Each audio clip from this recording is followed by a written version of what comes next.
Hallo, wir sind quasi auf dem Weg. Gerade eine schöne Gassi-Runde noch gedreht mit unserer Hundedame. Die kriegt jetzt noch Futter. Bärbel bereitet gerade alles vor. Und dann starten wir Richtung Süden. Wir wünschen euch was. Bis später. Hallo und herzlich willkommen zum ersten Video von Destination 4x4. Die alte Vita Niva Crew ist unterwegs. Im Hintergrund seht ihr unsere Hundedame und das wird der erste Urlaub mit unserem Karmann Dexter 560 werden. Wir stehen hier wirklich schön mitten in den Weinbergen. Ich zeige euch das mal gerade so ein bisschen. Mitten matschig drin.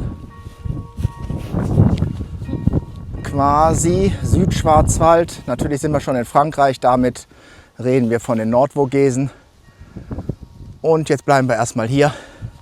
430 Kilometer haben wir heute gemacht oder 440 kleinen Schlenker zum Tanken noch. Und ja, Tanks sind wieder voll.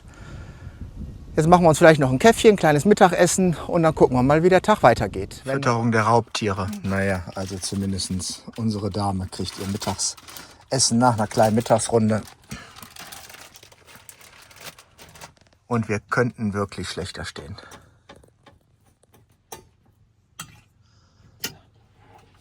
Für uns gibt es bestimmt gleich auch noch eine Kleinigkeit, einen Kaffee oder so. Mal gucken. Wir sind gerade noch mal auf dem Weg, eine kleine Gassi-Runde drehen. Nehmen euch mit und erzählen euch mal ein bisschen was, wie wir hier hingekommen sind. Was wir vorhaben jetzt im Urlaub, damit ihr so einen kleinen Vorgeschmack kriegt. Hier nochmal einen schönen Rundumblick. Mitten in den Weinbergen, Vogesen-Ausläufer. So sieht das aus. Ja, wir haben es ja schon mal kurz angesprochen oder für die, die es noch nicht gesehen haben oder nicht mitbekommen haben. Wir hatten im ersten Urlaub ein bisschen Pech mit unserem Lada Niva und unserem Anhänger. 2 von 14 Tagen konnten wir den Urlaub genießen und sind dann am großen St. Bernhard noch auf der Schweizer Seite mit einem Getriebeschaden liegen geblieben. Und dann war relativ schnell klar für uns, dass das der letzte Urlaub gewesen ist mit dem Lada, da wir den wohl offensichtlich doch ein bisschen über die Maßen beanspruchen und haben uns dann im Urlaub entsprechend ein bisschen umgesehen. Wir hatten ja noch knapp 14 Tage Zeit, was wir denn so als Alternative noch kriegen zu unserem Niva. Viel hin und her, anderes Zugfahrzeug haben wir überlegt. Wir haben ja auch einen Land Rover Defender schon gehabt, einen 110er TD4. Und ob wir da in die Richtung nochmal gehen. Oder Toyota Land Cruiser haben wir auch schon mal drüber nachgedacht. Aber das hat uns dann irgendwie alles nichts gebracht, so wie wir das haben wollten. An Mehrwert für den Preis, den wir da entsprechend hätten zahlen müssen. Und so sind wir dann von einem Wohnwagenhändler zum nächsten, Wohnmobilhändler zum nächsten. Und haben uns diverse Wohnmobile von Kastenwagen, Vans, teilintegrierte, vollintegrierte, mit und ohne Allrad alles angesehen. Aber da stand dann relativ schnell fest, dass die vollintegrierten und teilintegrierten nichts für uns sind. Und wir auf jeden Fall beim Allrad bleiben wollen. Und dann ist halt die Auswahl sehr beschränkt, muss man sagen. Ne? Iveco, Sprinter, Ford. Und die Preise, die dann da aufgerufen werden, sind ja auch nicht mehr wirklich christlich. Ja, ganz reif sind sie noch nicht.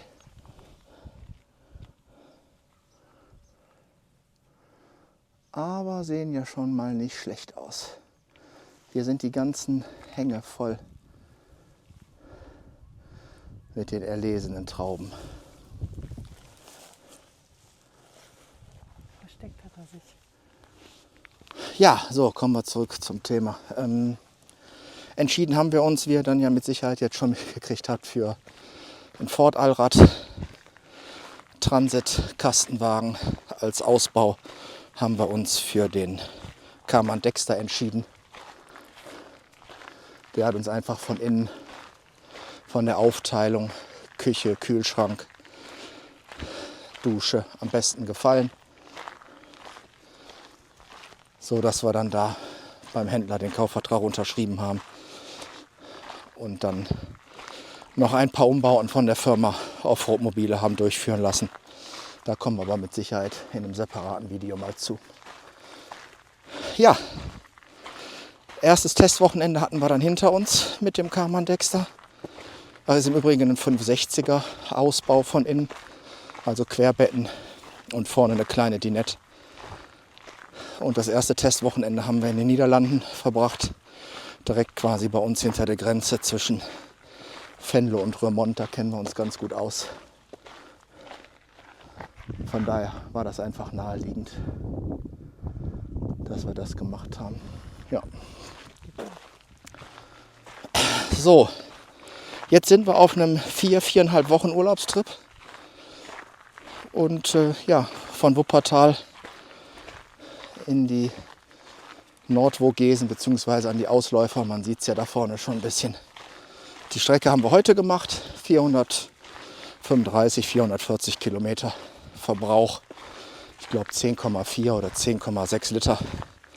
Sind relativ gut beladen, aber nicht überladen. Jo. Von daher haben wir jetzt eine schöne Zeit hoffentlich vor uns. Geplant ist, dass wir morgen von hier aus starten und die Vogesen-Hochstraße oder Vogesen-Kammstraße, Route des Crêts, wie auch immer sie letztendlich heißen mag, befahren. Und von da aus geht es für uns dann weiter. Sieht schon nicht schlecht aus hier, ne? Oh, hier sind mal heller oder sind die noch nicht? Sind die noch nicht richtig reif, wie die anderen auch? Ne, scheinen noch ein bisschen zu brauchen. Ne? Guckt euch das mal an. Das hängt hier alles voll.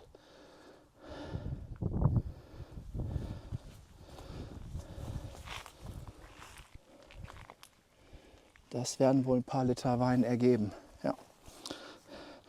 Da sind meine beiden Damen.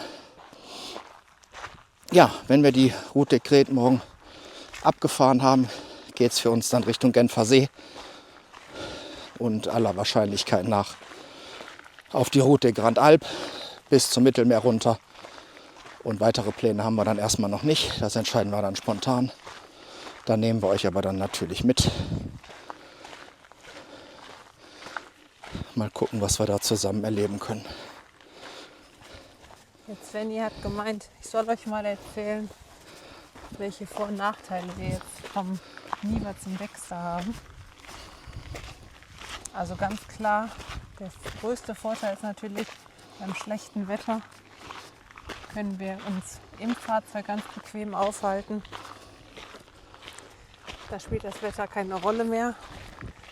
Gibt auch keine Ausreden mehr, nee, schlecht Wetter, fahren wir nicht. Beim Niva und dem Dachzelt haben wir entweder vorne im Auto gesessen im Niva oder haben noch das Zelt mit aufgebaut.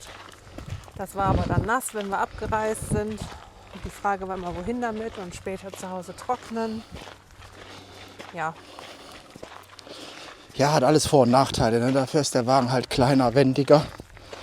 Aber bis jetzt haben wir auch keine schlechten Erfahrungen oder Plätze oder was auch immer gefunden, was mit dem Dexter nicht geht. Naja, ist jetzt quasi die zweite Ausfahrt nach dem Abholen vom Händler. Da werden wir, glaube ich, in den nächsten Wochen noch ein bisschen was an Erfahrungen sammeln dazu. Ich habe auch das Gefühl, dass unsere alte Dame lieber im Dexter mitfährt als im Niva, weil sie sich einfach viel besser bewegen kann. Sie steht auf, sie geht auch mal nach hinten, sie liegt im Bett. Ja, es wäre also für uns alle einfach eine deutlich komfortablere Nummer, ne? Ja. Das muss man so sagen. Und heute haben wir halt auch auf der Strecke gemerkt, Wuppertal, hier runter in die Vogesen. Die Strecke kennen wir quasi in- und auswendig, die A3. Wie schön und einfach und komfortabel der Dexter fährt im Vergleich zum Niva. An jeder kleinen Steigung runterschalten, 2, 3 Gänge sogar. Ja, ist für Material nicht gut, ist auch kein entspanntes Fahren. Also da muss man mal ganz klar so sagen, wir haben das jetzt seit 2020 sind wir mit den Nivas unterwegs. So. Man muss natürlich auch sagen, mit dem Trailer hinter dem Niva, für uns gilt jetzt kein Überholverbot mehr. Ganz oft haben wir das, dass wir mit dem Trailer halt nicht überholen durften. Und das sind lange Strecken gewesen. Und das ist jetzt für den Dexter egal. Also da haben wir keine Einschränkungen, was auch sehr charmant ist. Ja, wir sind unter 3,5 Tonnen. Damit können wir uns quasi bewegen wie ein PKW. Ne? Knapp unter 3,5 Tonnen, aber unter 3,5 Tonnen. Standheizung haben wir, wenn es abends ein bisschen frischer oder kühler wird. Warm Wasser, alles drin. Ich meine, das hatten wir jetzt in dem Trailer zum Schluss auch, Ja. ne? Muss man sagen. Naja gut, wir gucken mal, wie es wird. Wir nehmen euch die nächsten Tage weiter mit. Wir sammeln unsere ersten Erfahrungen mit dem Dexter. Mit Sicherheit machen wir noch mal eine etwas umfangreichere Roomtour, wo wir dann noch ein bisschen was von den Umbauten erzählen. Wir sagen Tschüss, schöner Stellplatz, schön war's.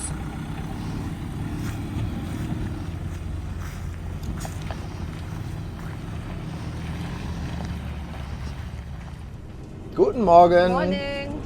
Tag 2 unserer Urlaubstour. Wir sind in Frankreich nach wie vor und gerade die ersten Kilometer auf der Route des Crêts, Vogesen-Kammstraße, Vogesen-Hochstraße, wie auch immer. Die fahren wir heute mit euch, sind irgendwas zwischen 80, 85, 90 Kilometer. Und dann genießen wir gleich zusammen die Aussicht.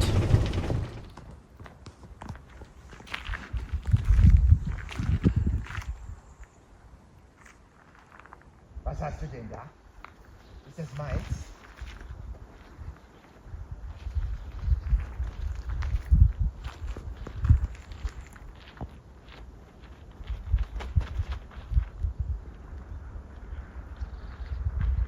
So ein bisschen mehr knicken, oder? So, das ist doch gut, oder? Ja, wenn du dann auch drauf bist, ist das gut. So, wir sind mitten auf der Vogesen Kammstraße, Hochstraße, wie auch immer. Lässt sich jedenfalls alles sehr schön fahren hier. Sind natürlich noch sehr früh unterwegs. Was haben wir denn jetzt? 8:30. Die ersten 2 Pässe haben wir. Ich glaube, irgendwie etwas über 1000 Meter sind wir jetzt hoch. Noch nichts Wildes, aber die Natur ist sehr schön. Mir gefällt das. Und der Dexter lässt sich einwandfrei fahren. Das merkt man halt schon mit dem 2 Liter Diesel. Also wir vergleichen halt nach wie vor immer noch mit unserem Niva. Und dann ist das hier eine ganz andere Nummer. Oder wie siehst du das? Fährt sich wirklich sehr, sehr schön, sehr angenehm. Fährt sich sehr, sehr schön? Ja, so hier dann. Ach so, auf der Beifahrerseite Ja. fährt er sich. Ach so. Aber wir können ja trotzdem da mal tauschen. Soll ich mal eben anhalten? Ich glaube auch unsere Old Lady, ihr seht sie da hinten im Hintergrund. Jetzt versteckt sie sich. Sehr happy. Ja, alles in allem schön. Das Wetter spielt mit. Läuft bei uns. Und da sind wir auch schon wieder 978 Meter auf dem nächsten Col auf der D148. Und auch hier nochmal schön den Wagen abgewürgt. Sehr schön. So, wieder an. Kann man schon kaufen. Parmesan, Munster. Und auch hier stehen schon ein paar Camper rum, die vermutlich die Nacht hier verbracht haben. Für uns geht es aber weiter. Ja, die Skilifte sind sogar im Betrieb. Gibt es denn sowas? Damit die Wanderer rauf und oder runter kommen, vermutlich. Und zack, steht er schon wieder. Also ich hatte gerade da so einen Gedanken. Wir haben uns ja auch mehrere andere Offroad-Anhänger angeschaut, die dann von der Qualität her anders waren. Wenn wir jetzt hier so lang fahren, ist mir gerade aufgefallen, wie das hier alles im Auto arbeitet und du hörst ja doch ein bisschen was. Wenn ich mir vorstelle, dass du hier mit so einem normalen Anhänger oder mit so einem nicht hochwertigen Offroad-Anhänger auch durchs Gelände fahren würdest, will gar nicht wissen, was da mit den Schränken und den Scharnieren und alles passiert.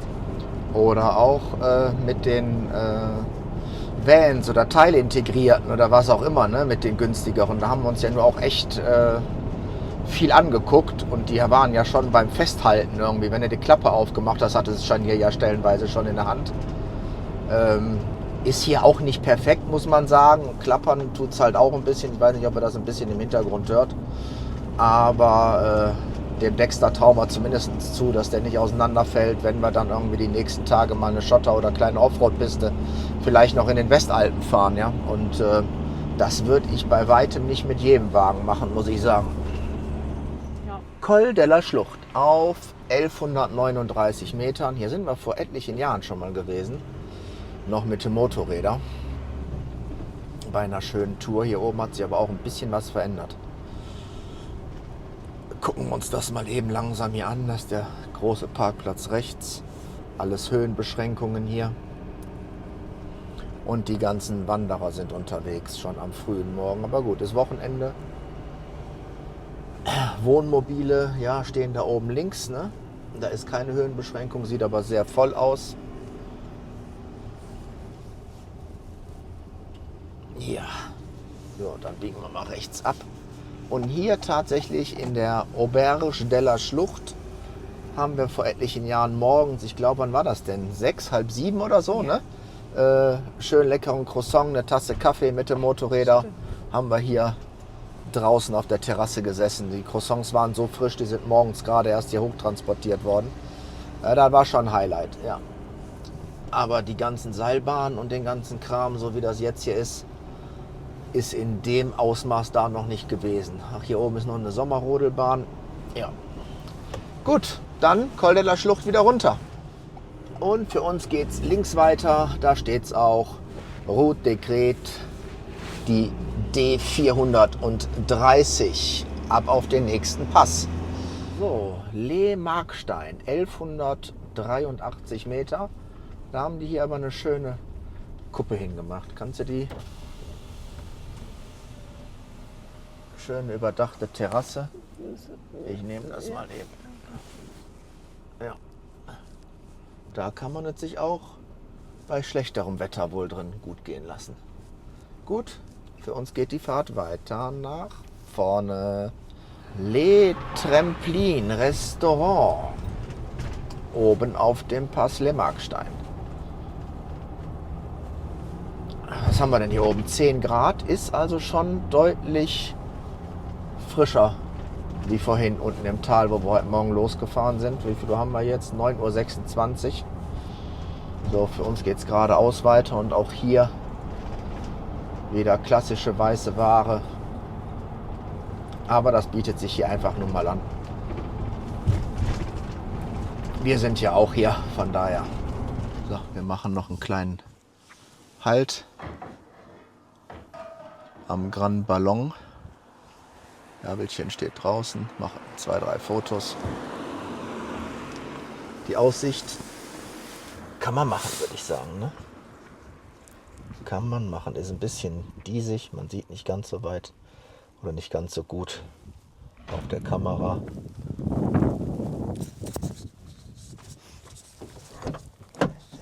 Aber sehr schön hier oben. So, das ist ja wieder so ein Klassiker hier in Frankreich. Das hat uns schon bei den Motorradfahrten den einen oder anderen schwarzen Strich in der Unterbuchse beschert. Man kommt hier schön um die Kurve und mitten in der Kurve ist dann mal schön Kopfsteinpflaster. Wenn es trocken ist, geht es ja. Aber wenn es nass ist und man kommt mit dem Motorrad hier um die Ecke, ist das erstmal ein ziemlich ungutes Gefühl. Ja. Keine Ahnung, was man sich dabei denkt von der Straßenbeschaffenheit hier, von so einem schönen griffigen Asphalt dann auf das Kopfsteinpflaster zu wechseln.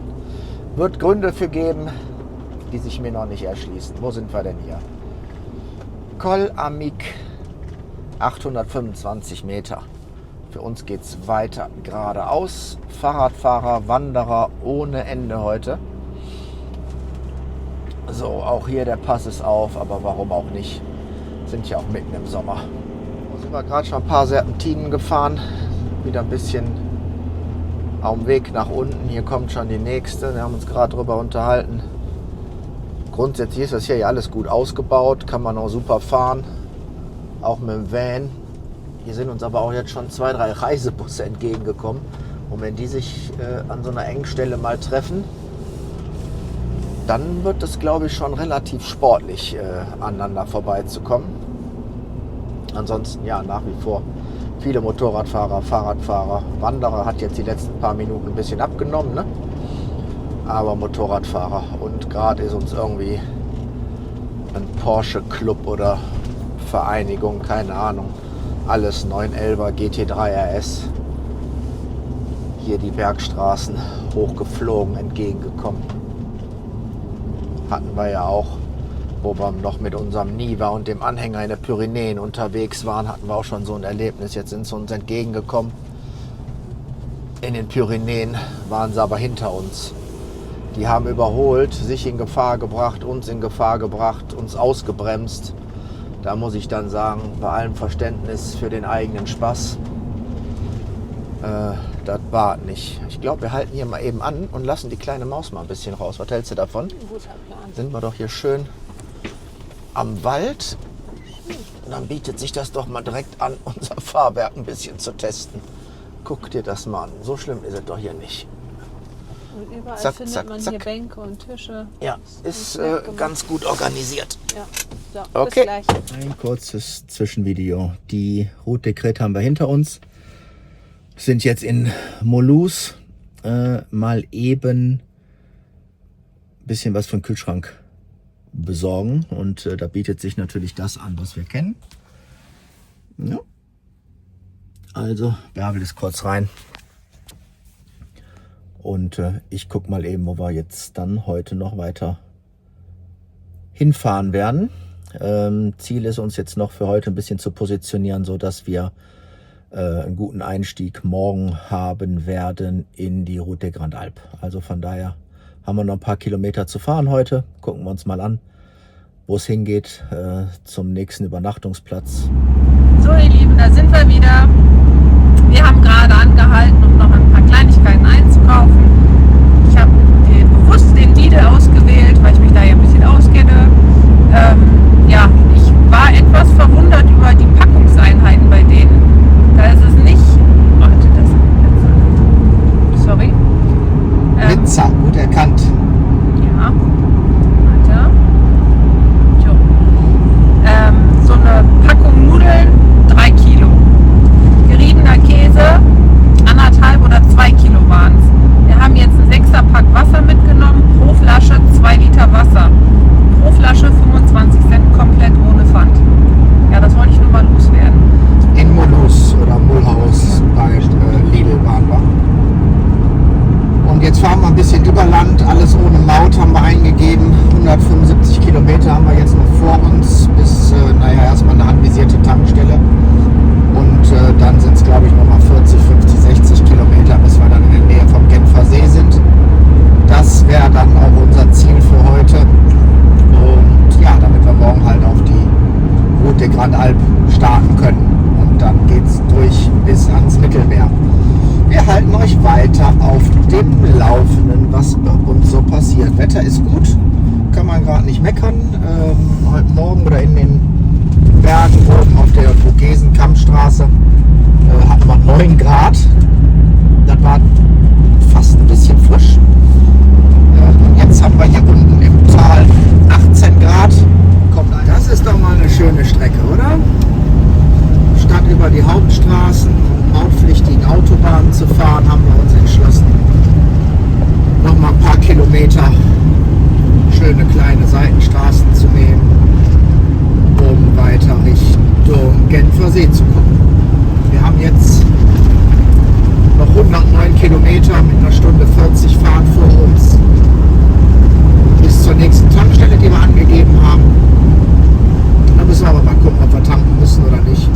Hängt dann halt ein bisschen vom Verbrauch ab. Wir machen das immer ganz gerne so, bevor wir halt uns einen Rastplatz suchen und es steht nicht genau fest, wo wir landen werden oder wo am nächsten Tag wir eine praktikable Tankstelle finden, dass wir dann ganz gerne immer alles wieder auffüllen besser haben wie brauchen.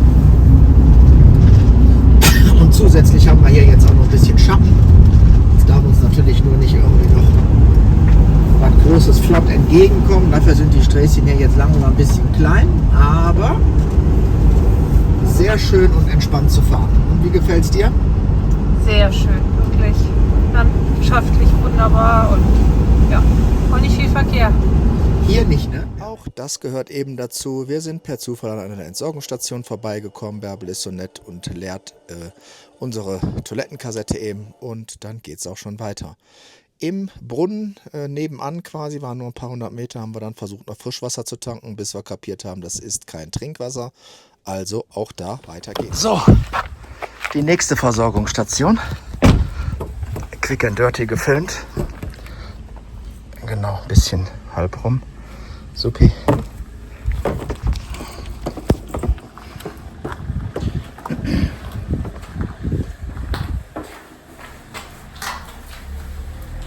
So suboptimal da hinten mit der Fäkalienentsorgung, aber gut.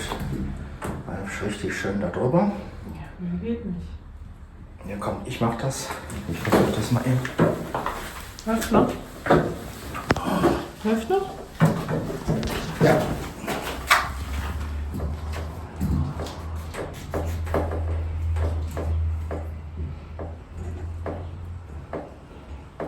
Der Wasserdieb. 100 Liter Trinkwasser, 2 Euro. Da können wir mit leben. Hast du die parat? Ja. Danke dir. 2 Euro.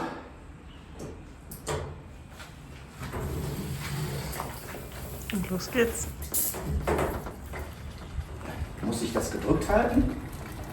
Lass doch mal los, du wirst es sehen.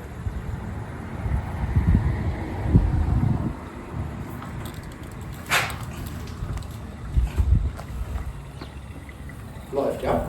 Ja. Der Geruch in dem Häuschen ist auch ganz schön streng, oder?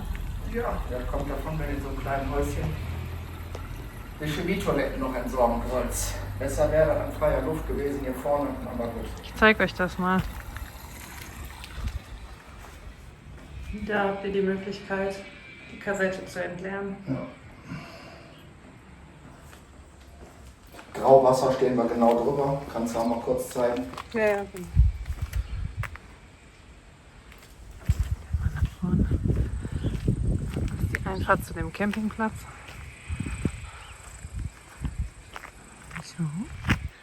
So sieht das Ganze dann aus. Nachdem wir die 100 Liter Frischwasser gebunkert haben und die Erfahrung gemacht haben, dass unser Wasserdieb, obwohl recht teuer, nicht das Gelbe vom Ei ist, sind wir noch ein paar Kilometer gefahren, um einen Stellplatz für die Nacht zu suchen. Der gefundene Platz liegt wunderbar mitten in der Natur. Mit einem kleinen Drohnenflug zeigen wir euch noch diese wunderbare Natur, die wir hier genießen können. Hier werden wir hoffentlich eine sehr ruhige Nacht verbringen. Dass unsere Hoffnungen darauf komplett zerschlagen werden, konnten wir zu diesem Zeitpunkt nicht ahnen.